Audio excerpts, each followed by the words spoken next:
बिस्मिल्लाहिर्रहमानिर्रहीम। अस्सलाम वालेकुम डियर स्टूडेंट्स। आज हम डिफरेंशियल इक्वेशंस का नया टॉपिक पढ़ेंगे। वो है आपका पेज नंबर 408 पे है, ऑर्थोगोनल ट्रेजेक्ट्रीज।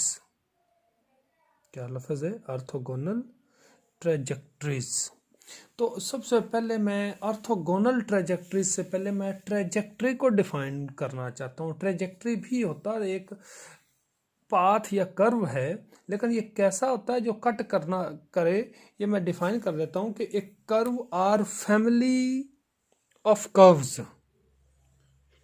कर्व या फैमिली से मुराद के ये कर्व्स की फैमिली है। यहाँ पे ये कोई और फैमिली नहीं समझ बैठना, ये नहीं, एक curve or family of curves that passes through all the curves of a given family at the same angle, यानी सेम एंगल से पास करे तो वो क्या कहलाती है जी? ट्रेजेक्ट्री कहलाती है।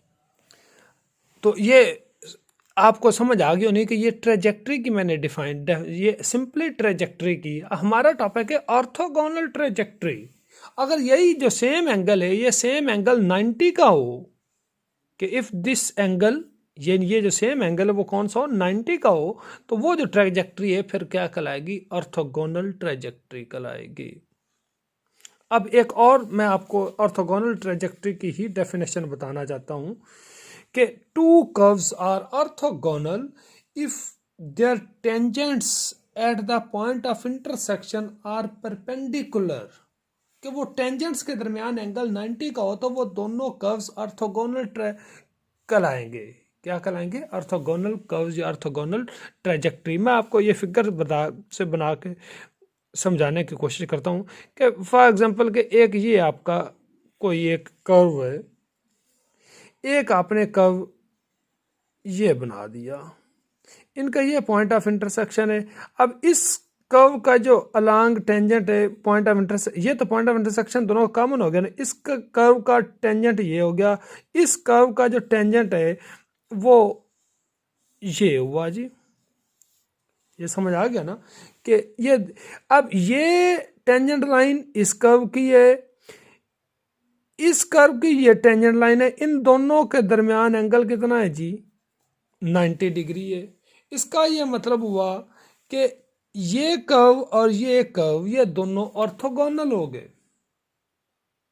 बात समझ आई ना कि ये ऑर्थोगोनल ट्रेजेक्ट्रीज, कि अगर टू कर्व्स के दरमियान पॉइंट ऑफ वो कर्व इंटरसेक्ट कर रहे हूं और उनके दरमियान जो एंगल है वो कितना हो, उनके पॉइंट ऑफ इंटरसेक्शन पे आप दोनों कर्व्स के टेंजेंट्स ड्रा करें। जैसे ये इसकी टेंजेंट लाइन ये, इस कर्व की टेंजेंट लाइन ये, इन दोनों टेंजेंट्स के दरमियान 90 का है, तो इसका मतलब ये और ये दोनों कर्व्स, एक कर्व ये, दूसरा आपने ये कर्व बनाया, ये दोनों कर्व्स क्या हैं? ऑर्थोगोनल हुए।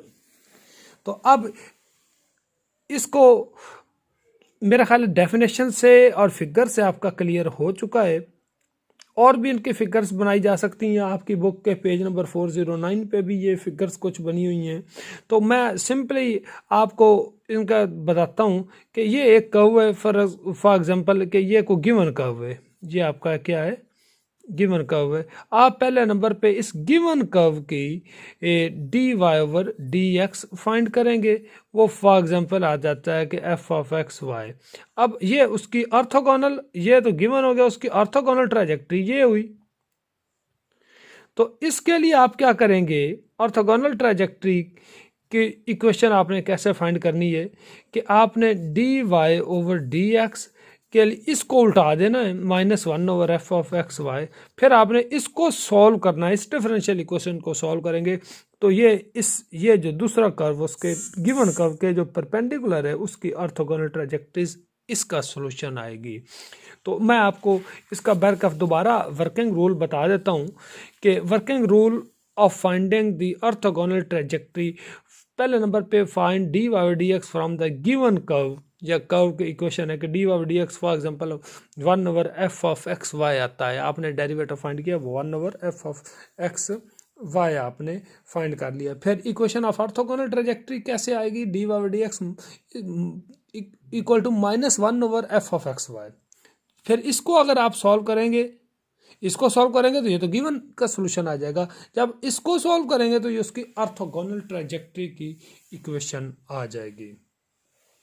अभी तक तो मैंने आपको ऑर्थोगोनल ट्रेजेक्ट्री की डेफिनेशन बताई है और उसको सॉल्व करने का तरीका बताया है। अब हम एक एग्जाम्पल 27 है उसको सॉल्व करते हैं। एग्जाम्पल 27 है क्या?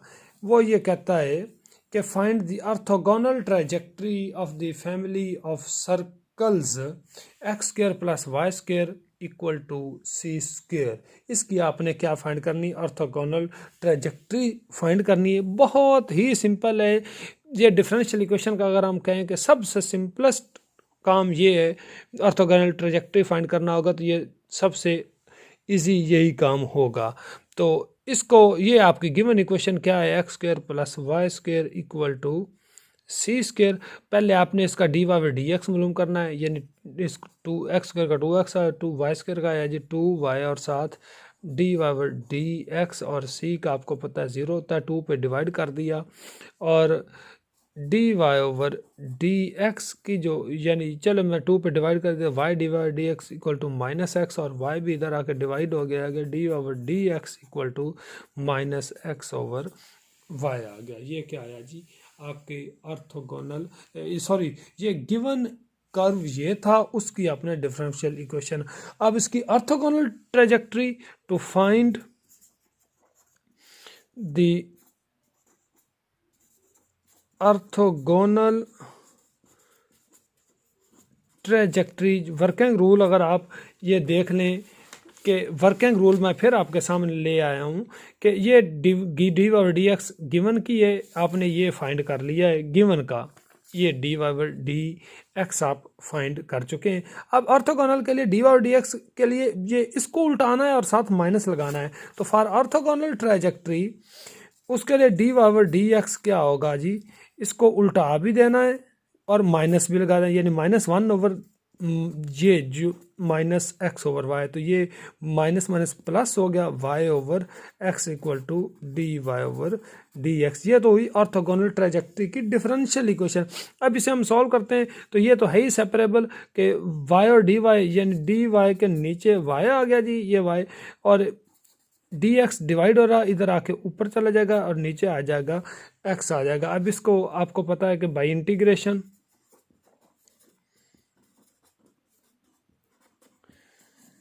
इसको हम इंटीग्रेट करते हैं, D Y over Y equal to D X over X. तो ये 1 ओवर वाई का आ गया जी लॉग वाई, और 1 ओवर एक्स का आ गया जी लॉग एक्स, और इसका क्या आया जी लॉग, एक कांस्टेंट लगाना, वो लॉग सी कर लें या के कर लेते हैं। सी यहाँ पे पहले यूज़ हुआ है तो इसलिए हम सी की बजाय लॉग के कर लेते हैं।